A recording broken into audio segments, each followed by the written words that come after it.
And so a fitting ending for the Big Ten, which was clearly the best league in the nation all season. Now two conference teams going head-to-head for the national title. It's the second time it has happened for the Big Ten, first in 8 years, the fifth in the history of the sport overall, with what was then the Pac-10 having pulled it off on 3 different occasions.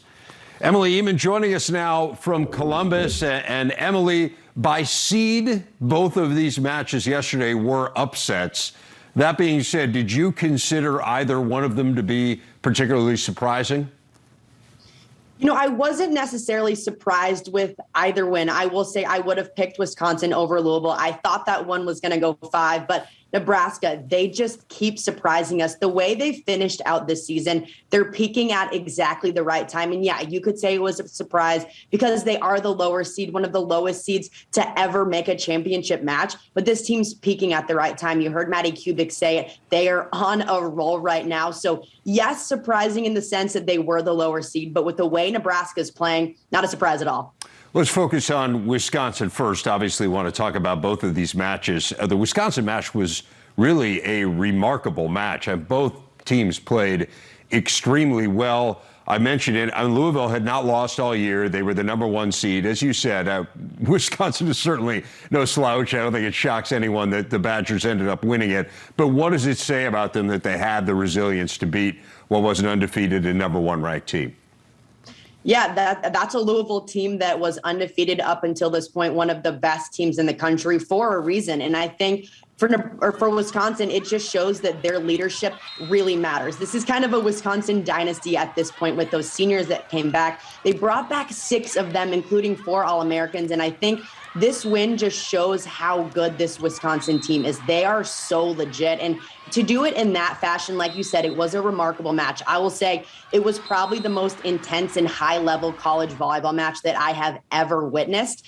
And because of that, I think Wisconsin is rolling with a lot of momentum right now. But it stems from that leadership. Those seniors that came back, they brought a lot to the table this entire season, and especially as of late, they are also peaking at the right time. We knew they were coming in as one of the favorites to win, but now we're seeing why they're so legit. They're taking down undefeated teams that hadn't been necessarily tested in the way that the Badgers had been all year, and it's really paying off at the crucial time.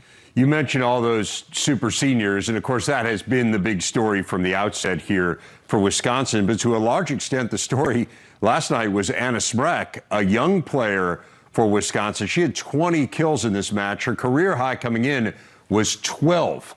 She had 1 hitting error the entire night.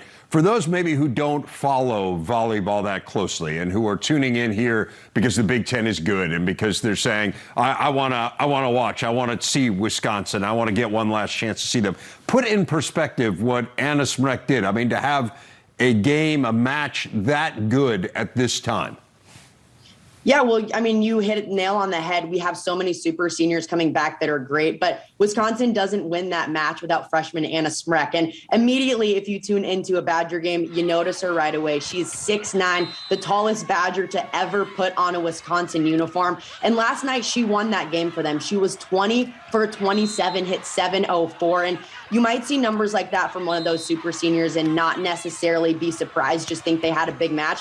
This was the match of Anna Smrek's life. She came out there. The team knew that they were going to key on people like Dana Rettke, Devin Robinson in the middle. So other players were going to have to step up. And I don't know if anybody necessarily expected it to be Anna Smrek. She did it earlier in the season when Wisconsin was in a similar situation. But the way that Pitt runs their defense, they were keying in on those middles. And Anna Smrek just said, give me the ball and let me do my thing. And she definitely showed up. And like I said, Wisconsin does not win that match without her. Let's focus a little bit on Nebraska. They are the 10 seed in this. And so it is pretty surprising to see them have advanced through, despite obviously having an incredible history as a program.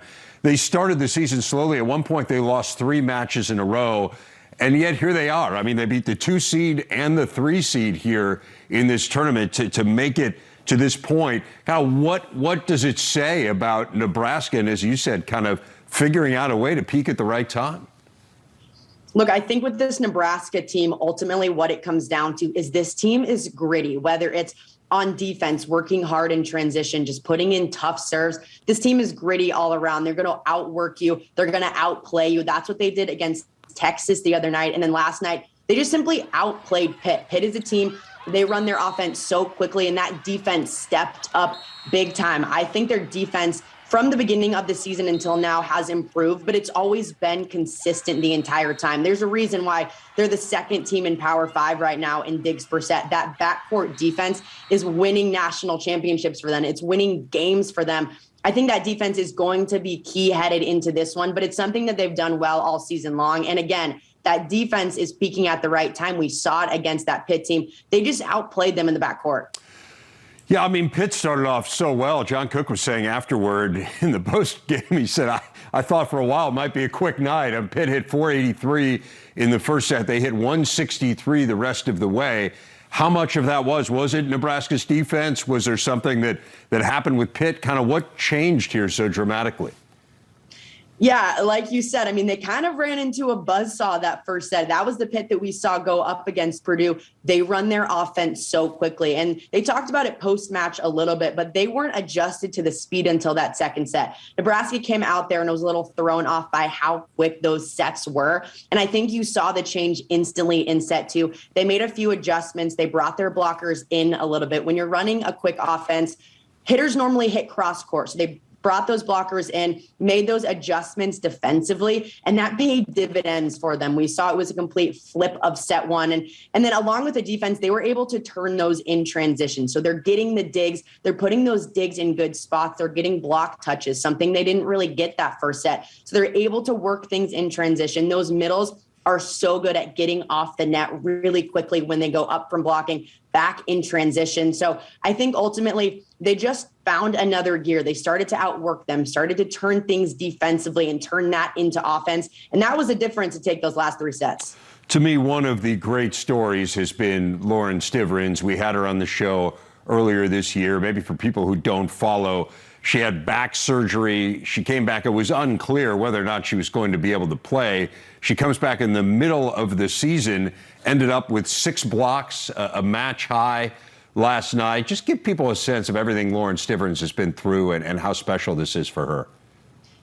I mean, Lauren Stivrins is one of the best stories in college volleyball right now. And for her career, she's kind of coming full circle. She was the only member of that 2017 national winning team that she was on. So she's the only one from that team that is there. And now she's back in a national championship match. She missed a lot of games last tournament because her back just gave her problems. She had surgery after the spring and came back, and she wasn't even fully ready to go until October. She had to fully rebuild her entire body in a sense. But I will say, after talking to Coach John Cook, throughout the season, he was saying she was kind of like a caged animal. She just wanted to get back out there, wanted to get her rehab done and get back on the court. And right when she went back on the court, it was a game against Michigan. I remember calling it.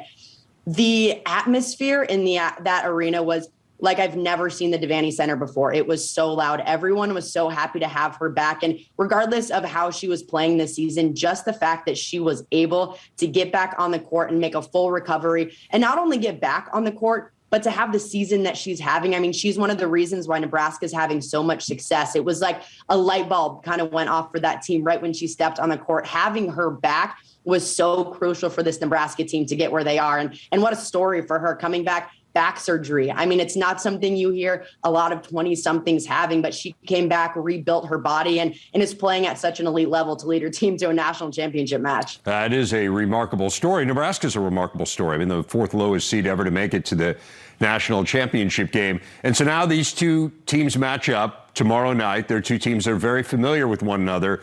Wisconsin's had the upper hand this year. They played twice, and Wisconsin won fairly convincingly both times. To what extent do you think those earlier matchups will affect or impact kind of what we see here tomorrow night? Well, as we all know in sports, it is so hard to beat a team 3 times in a season. So in this one, it is such a toss-up. And the way these teams match up, it's tough to tell. I mean, they're both peaking at the right time. The Nebraska team that we see right now is not the same as the Nebraska teams that lost to Wisconsin twice this season. I will say this Wisconsin team has stayed consistent throughout the entirety of the season from non-conference until now. But this Nebraska team has gotten so much better. And I think those matches maybe play into it a little bit. Wisconsin probably thinks they have the upper edge, but it also puts a chip on Nebraska's shoulder. They don't want to lose to a team 3 times in a season. They're also hungry for this national championship. So maybe it plays into the confidence for Wisconsin a little bit, but it also plays into that confidence for Nebraska, just getting that chip on their shoulder and staying hungry. Give us a quick thumbnail here, Emily, what each team needs to do to win. Let's start with the Badgers. What does a match need to look like for them to prevail? Yeah, so the Badgers right now, I think they really rely on being physical up at the net. So they got to keep that physicality, but ultimately, I think they have to outlast the Huskers defensively. Nebraska relies on that defense. So if the Badgers can hang in with them and get those digs, get those block touches, they will be in a good spot. And then ultimately, Nebraska's serves are some of the toughest in the country. So Wisconsin's going to have to pass well in order to keep those middles involved and keep things spread out and balanced offensively. So it feels like, from Nebraska's point of view, a lot of it revolves around that serving and that offensive attack? Yeah, I mean, Nebraska, they rely on that defense and that serve and pass. They are a really good ball control team, so they're going to put in really tough serves. They have some of the best servers in the conference in the entire country, and when they get back there and when they get going on a run, it gives Nebraska a lot of momentum. So when you can serve well and you can defend, that puts you in a really good spot. So Nebraska, I think, they're going to have to keep that defensive effort, but then also try to turn things offensively in transition, really get things going, because they have to try to match that physicality of Wisconsin, which, of course, is hard when at times you have a 6'8", 6'9", 6'3" hitter up there. But Nebraska is going to have to get those block touches and try to turn a few more balls. Good stuff, Emily. A rematch of the 2000 national championship, which was won by the Huskers. That was John Cook's first national championship in Nebraska after coming over from Wisconsin. So there is a lot of history, a lot of intrigue in this one. The All Big Ten National Championship. Emily will be there to cover it for us tomorrow. Looking forward to it. Thanks for your time, Emily. Thanks, guys. On Big Ten today, hoping to get to Christy Winter-Scott to talk some women's hoops in just a bit, but Trent is back with us for a segment we are entitling Who Has Impressed Trent? Okay. I mean, it's hard to impress Trent. Is it? Okay. If you make it onto this list, you have done something. Let's start with the coach. What coach has impressed you the most? Ben Johnson from Minnesota. What he's done has been remarkable. Nobody expected them to be anywhere. And I think you talk about recruiting and finding talent. That's really important. You got to have talent. But he found a group of guys that are high IQ, cerebral, talented players. And they're not a deep team, but that starting 5 plays together so well on both ends of the floor. Coaches talk about being connected. That team is connected. I love how they're playing.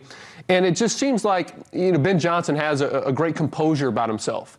And that team seems to play with that same composure. I know they have experience, but you have guys that came from all different schools. You bring them together. They were playing for different coaches and different systems. They had different roles a year ago.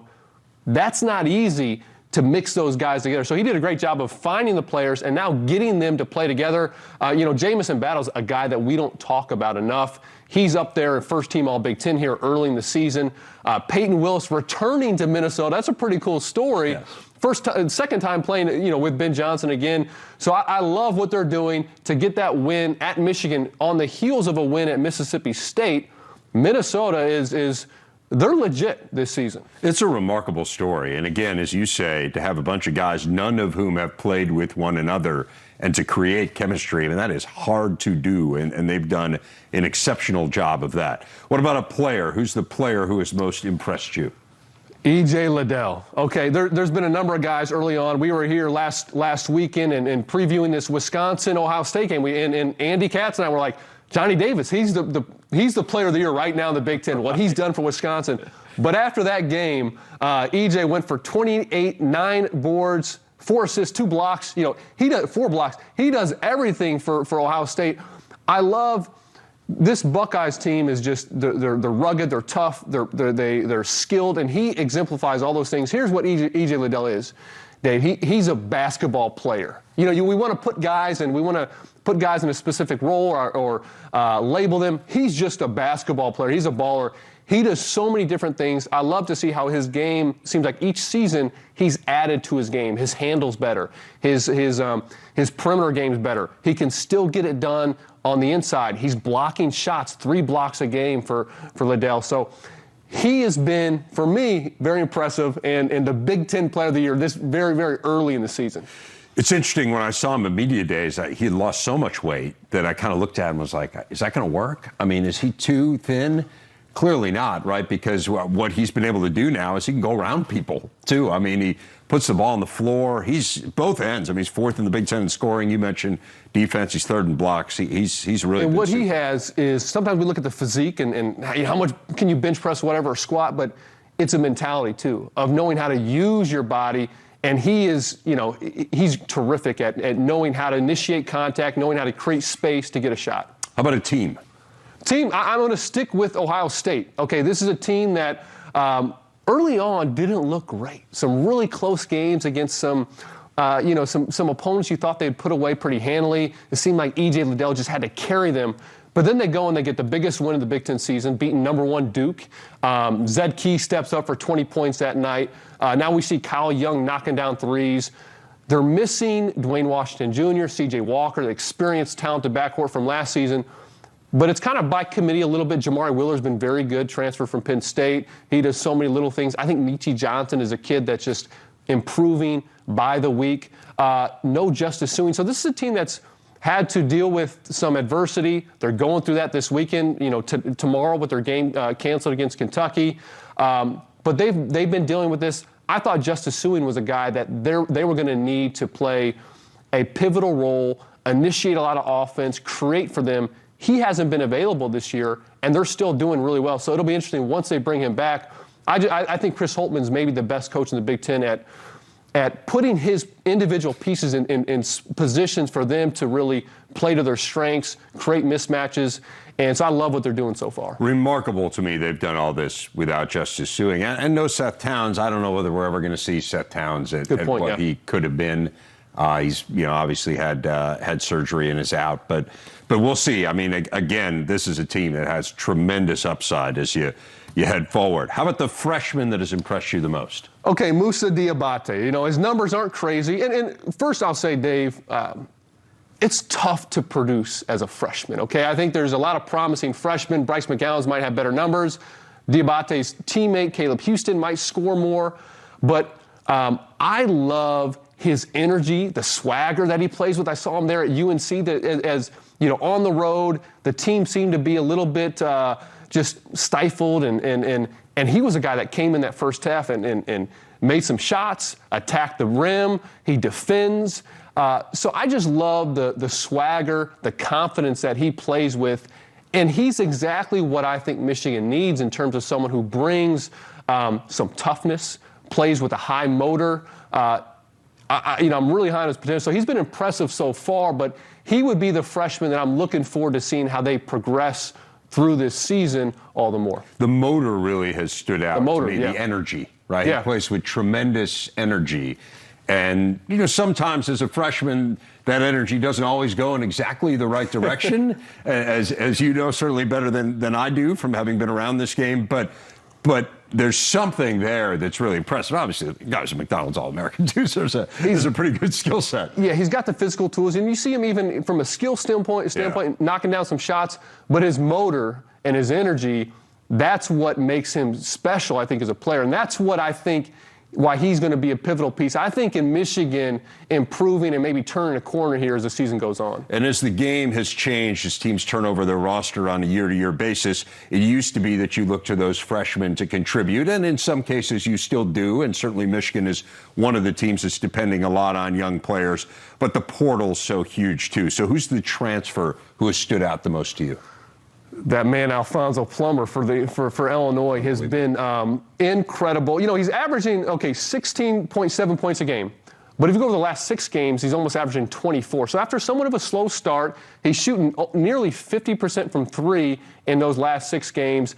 I mean, he just has opposing coaches and defenses on high alert the minute he steps over half court. And especially with Kofi Cockburn inside, I mean, his green light is incredibly bright, and he's ready to shoot that thing. And he's just playing with so much confidence that he's bailed Illinois out of a few games. Now, as the teams come together, he's been incredible. Frankly, I'm shocked when he misses. I want him to shoot it every time he touches it. It's unbelievable what a good shooter he is. Trent, great stuff. We'll see you in here tomorrow. We got an action-packed day.